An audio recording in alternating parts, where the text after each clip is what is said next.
Hello നമസ്കാരം, രഞ്ജിത്ത്. പലപ്പോഴും നമ്മൾ സംസാരിച്ചിട്ടുള്ള കാര്യമാണ്, എങ്കിൽ പോലും ഒന്നുകൂടെ സംസാരിക്കുന്നതിൽ തെറ്റില്ല എന്ന് എനിക്ക് തോന്നുന്നു. ഇന്ന് പാർട്ട്നേഴ്സിനെ കുറിച്ചാണ്. പല ബിസിനസ്സുകളും പാർട്ട്നേഴ്സ് കാരണം മാത്രം നിന്നു പോയിട്ടുള്ള അവസരങ്ങൾ ഉണ്ടാവും എന്നെനിക്കറിയാം.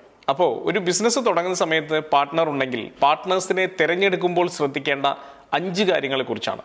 ഒരുപാട് കാര്യങ്ങൾ ശ്രദ്ധിക്കണമെങ്കിലും ഏറ്റവും പ്രധാനപ്പെട്ട 5 കാര്യങ്ങളാണ് ഞാൻ ഇന്ന് പറയാൻ പോകുന്നത്. ഏറ്റവും ആദ്യത്തെ പോയിന്റ് വിഷൻ ആണ്. അപ്പോൾ ആളുകൾ സ്ഥിരം ചോദിക്കും, ഈ വിഷൻ വിടാറായില്ലേ ഇതുവരെ എന്നുള്ളത്. വളരെ പ്രധാനപ്പെട്ട കാര്യമായതുകൊണ്ടാണ് വീണ്ടും പറയുന്നത്. എന്തിനു വേണ്ടിയാണ് ഈ ബിസിനസ് തുടങ്ങുന്നത് എന്നുള്ളതിനെക്കുറിച്ച് എനിക്കും എൻ്റെ പാർട്ട്ണർക്കും ഏകദേശ ധാരണ കൃത്യമായിരിക്കണം.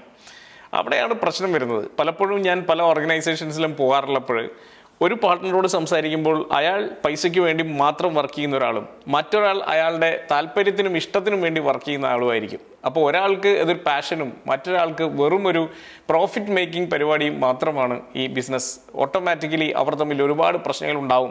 താല്പര്യമുള്ള ആൾക്ക് പല കാര്യങ്ങളും ചെയ്യണമെന്ന് ആഗ്രഹം ഉണ്ടാവും, പക്ഷേ പൈസയുടെ കാര്യം മാത്രം നോക്കിക്കൊണ്ട് ആ കാര്യങ്ങൾക്കെല്ലാം വിഘാതമാവുന്നത് മറ്റേ ആളായിരിക്കും.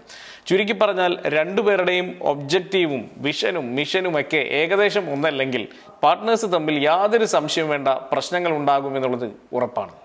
അടുത്തത് കോംപ്ലിമെൻ്ററി സ്കിൽസ് ആൻഡ് എക്സ്പെർട്ടീസ് ആണ്.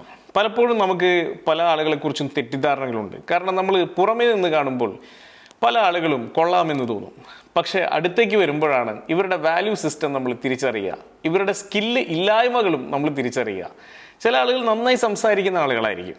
ആ സംസാരം എല്ലാവരോടും ഒരുപോലെ ആവണമെന്ന് നിർബന്ധമില്ല. ചിലപ്പോൾ അയാൾ ഏറ്റവും കംഫർട്ടബിൾ ആയിട്ടുള്ള ആളുകളോട് മാത്രമായിരിക്കും നന്നായി സംസാരിക്കുന്നത് എന്ന് വിചാരിച്ച് അയാളെ സെയിൽസിൽ ഉപയോഗിക്കാൻ പറ്റണമെന്ന് ഒരു നിർബന്ധമില്ല. അപ്പോൾ നമ്മൾ പാർട്ട്ണറാക്കി കഴിഞ്ഞതിന് ശേഷമായിരിക്കും ഇയാൾക്ക് ആ സ്കില്ലില്ല എന്ന് നമ്മൾ മനസ്സിലാക്കുന്നത്. അപ്പോൾ അയാൾക്ക് നമ്മൾ ഏൽപ്പിച്ചിരിക്കുന്ന റെസ്പോൺസിബിലിറ്റി അത് മാത്രമാണെങ്കിൽ അവിടെ പ്രശ്നങ്ങൾ ഉണ്ടാവാൻ ആരംഭിക്കുകയും ചെയ്യും. അപ്പോൾ അതുകൊണ്ട് തന്നെ അയാളിൽ നിന്നും നമ്മൾ ഏതെങ്കിലും തരത്തിലുള്ള എക്സ്പെർട്ടീസോ സ്കിൽസോ പ്രതീക്ഷിക്കുന്നുണ്ടെങ്കിൽ തീർച്ചയായിട്ടും സയൻറ്റിഫിക്കായി അത് അയാൾക്ക് ഉണ്ട് എന്ന് ഉറപ്പുവരുത്തിയതിന് ശേഷം മാത്രം വേണം അയാളെ ഒരു പാർട്ട്ണറാക്കാൻ. അപ്പോൾ നമ്മൾ പെട്ടെന്ന് സൂപ്പർഫിഷ്യലായിട്ട് നോക്കി ഇയാൾക്ക് ഉണ്ട് എന്നുള്ള തോന്നലിൽ പാർട്ട്ണറാക്കരുത്. അപ്പോൾ ഏറ്റവും ആദ്യത്തേത് വിഷനും മിഷനും ഒബ്ജക്റ്റീവും ഒക്കെ ഒരുപോലെ ആവുക എന്നുള്ളതാണ്. രണ്ടാമത്തേത്, നമ്മൾ അയാളിൽ നിന്നും ഏതെങ്കിലും തരത്തിലുള്ള ഒരു സ്കില്ലോ എക്സ്പെർട്ടീസോ പ്രതീക്ഷിക്കുന്നുണ്ടെങ്കിൽ കൃത്യമായി അത് അസസ് ചെയ്തതിന് ശേഷം മാത്രം അയാളെ പാർട്ട്ണറാക്കുക എന്നുള്ളതാണ്. അല്ലാതെ വെറുതെ അസംഷൻ്റെ പേരിൽ മാത്രം പാർട്ട്ണറാക്കിയാൽ തല്ലിപ്പിരിയും എന്നുള്ളത് ഉറപ്പാണ്. അടുത്തത് വാല്യൂ സിസ്റ്റംസ് ആണ്. വാല്യൂ സിസ്റ്റം എന്ന് പറയുമ്പോൾ ഒരുപാട് വാല്യൂസ് ഉണ്ട്. ട്രാൻസ്പെറൻസി ഒരു വാല്യൂ ആണ്. ട്രാൻസ്പെറൻസി ഉള്ള ആളുകളെ പാർട്ട്നേഴ്സ് ആക്കുന്നത് നല്ലത്. കാരണം അല്ലെങ്കിൽ അവർ നമ്മളോട് പറയാതെ പല കാര്യങ്ങളും ചെയ്യുന്നുണ്ടാവും. നമ്മളോട് പറയാതെ ചിലപ്പോൾ ഓർഗനൈസേഷനകത്തുള്ള ആൾക്കാരുമായിട്ട് പലതരത്തിലുള്ള കമ്മ്യൂണിക്കേഷൻ നടത്തുന്നുണ്ടാവും. റിലയബിലിറ്റി ഉണ്ടാവണം, ട്രസ്റ്റ് വർത്തിനെസ് വേണം, കമ്മിറ്റ്മെൻ്റ് ഉണ്ടാവണം. ഇങ്ങനെയുള്ള കാര്യങ്ങളില്ലാത്ത ആളുകളെ ഡീൽ ചെയ്തു പോകുന്നത് വലിയ ബുദ്ധിമുട്ടാണ്. കാരണം നമ്മൾ പറയുന്നതായിരിക്കില്ല അവർ മനസ്സിലാക്കിയെടുക്കുന്നത്. അവർ പല കാര്യങ്ങളും ഒളിച്ചു വയ്ക്കാൻ ആഗ്രഹിക്കും. ഏറ്റവും അവസാന നിമിഷം മാത്രം അവർ ചില കാര്യങ്ങൾ പുറത്തു പറയും. അങ്ങനെയൊക്കെ വരുമ്പോൾ ഓട്ടോമാറ്റിക്കലി അവിടെ വലിയ തരത്തിലുള്ള കോൺഫ്ലിക്റ്റുകൾ ഉണ്ടാകാൻ സാധ്യതയുണ്ട്. ദയവ് ചെയ്ത് trust worthiness, honesty, transparency, reliability ഇതുപോലുള്ള വാല്യൂസ് ഉണ്ട് എന്നുള്ളത് ഉറപ്പാക്കുക. അല്ലാത്ത ആളുകളെ വെറുതെ പാർട്ട്നേഴ്സാക്കി എടുത്ത് വലിയ ബുദ്ധിമുട്ടുകളിലേക്ക് ചെന്ന് ചാടരുത്. അടുത്തത് ഫൈനാൻഷ്യൽ സ്റ്റെബിലിറ്റിയും കമ്മിറ്റ്മെൻറ്റും ഒക്കെയാണ്. അപ്പം നിങ്ങൾ ഒരാളെ പാർട്ട്ണറാക്കുമ്പോൾ തീർച്ചയായിട്ടും നിങ്ങൾ എന്തെങ്കിലും അയാളിൽ നിന്ന് പ്രതീക്ഷിക്കുന്നുണ്ടാവും, അല്ലേ? ചിലപ്പോൾ അത് ഫൈനാൻസ് ആയിരിക്കും, അയാളിൽ നിന്നുള്ളൊരു ഫൈനാൻഷ്യൽ സപ്പോർട്ടായിരിക്കും. അങ്ങനെയാണെങ്കിൽ അയാൾക്ക് ഫൈനാൻസ് ഉണ്ടാവണം. ഇനിയിപ്പോൾ സ്കില്ല് സപ്പോർട്ടാണെങ്കിൽ സ്കില്ല് അയാൾക്കുണ്ടെന്ന് ഉറപ്പ് വരുത്തണം. അല്ലെങ്കിൽ വേറെ ഏത് സപ്പോർട്ടാണോ നിങ്ങൾ അയാളിൽ നിന്ന് ആഗ്രഹിക്കുന്നത്, ഇത് ശരിക്കും നമ്മളൊന്ന് അസസ് ചെയ്യണേ. പലപ്പോഴും ഞാൻ കണ്ടിട്ടുള്ളത്, ഒരാളെ പാർട്ട്ണറാക്കുന്നു, ഒരു സഹായത്തിന് ഒരു സ്ഥലത്തേക്ക് പോകുമ്പോൾ ഒരാൾ കൂടി ഇരിക്കട്ടെ എന്നുള്ള രീതിയിൽ വിളിച്ച് കയറ്റുകയാണെങ്കിൽ അതുകൊണ്ട് യാതൊരു പ്രയോജനവുമില്ല. അയാൾ എന്തിനു വേണ്ടി എന്നുള്ള കാര്യത്തിൽ നമുക്ക് ധാരണ ഉണ്ടാവണം. ചിലപ്പോൾ അയാൾക്ക് ധാരണ ഉണ്ടാവില്ല, കാരണം നമ്മളായിരിക്കും ചിലപ്പോൾ ഇനീഷ്യേറ്റീവ് എടുക്കുന്നത്.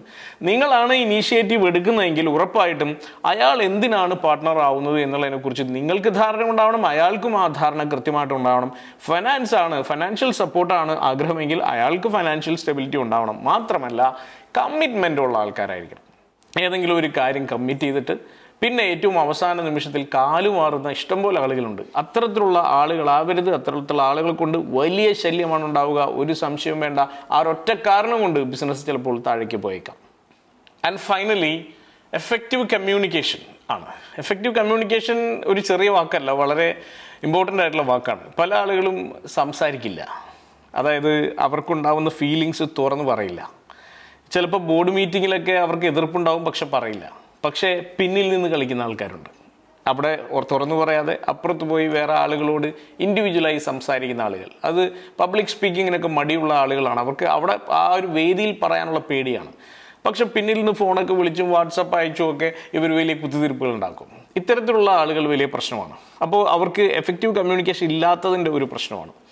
എഗെയിൻ, നമ്മളുമായിട്ടൊരു കെമിസ്ട്രി ഇല്ലാത്ത ആളുകൾ, ചില ആളുകളെ കാണുമ്പോൾ തന്നെ നമുക്ക് മനസ്സിലാവുമല്ലോ ഈ ആളുമായിട്ട് നമ്മൾ സിങ്ക് ആവില്ല. അങ്ങനെയുള്ള ആളുകളെയൊക്കെ അയാൾക്ക് സ്കില്ലുണ്ട്, അല്ലെങ്കിൽ വേറെ ഏതെങ്കിലും എക്സ്പെർട്ടീസ് ഉണ്ട്, എക്സ്പീരിയൻസ് ഉണ്ട് എന്നൊക്കെ പറഞ്ഞ് അയാളെ ഒന്നും പിടിച്ച് ദയവ് ചെയ്ത് നിങ്ങൾ പാർട്ട്ണറാക്കരുത്. ചിലപ്പോൾ അയാൾ നല്ല ആളായിരിക്കാം, നിങ്ങളുമായിട്ട് ചിലപ്പോൾ സിങ്ക് ആവുന്നുണ്ടാവില്ല.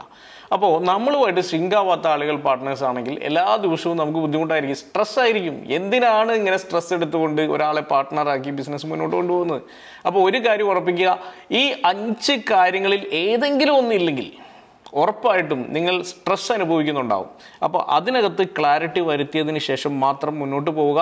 മാത്രമല്ല, ഇതിൽ ഏതെങ്കിലും കാര്യത്തിലൊരു പ്രശ്നം ഉണ്ടെങ്കിൽ എത്രയും പെട്ടെന്ന് അദ്ദേഹവുമായിട്ടൊന്ന് ഇരുന്ന് ഓപ്പണായിട്ട് സംസാരിക്കുക. ഇങ്ങനെയുള്ള പ്രശ്നങ്ങൾ നമ്മൾ നേരിടുന്നുണ്ട്, അല്ലെങ്കിൽ ഇങ്ങനെയുള്ള ക്ലാരിറ്റി ഇല്ലായ്മകൾ ഇവിടെയുണ്ട്.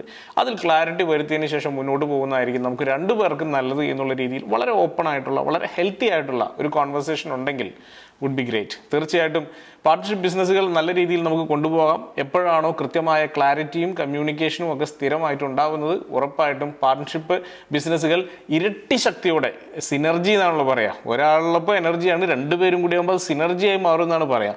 ആ സിനർജിയോട് കൂടി തന്നെ ശരിക്കും കൊണ്ടുപോകാൻ സാധിക്കും. All the best.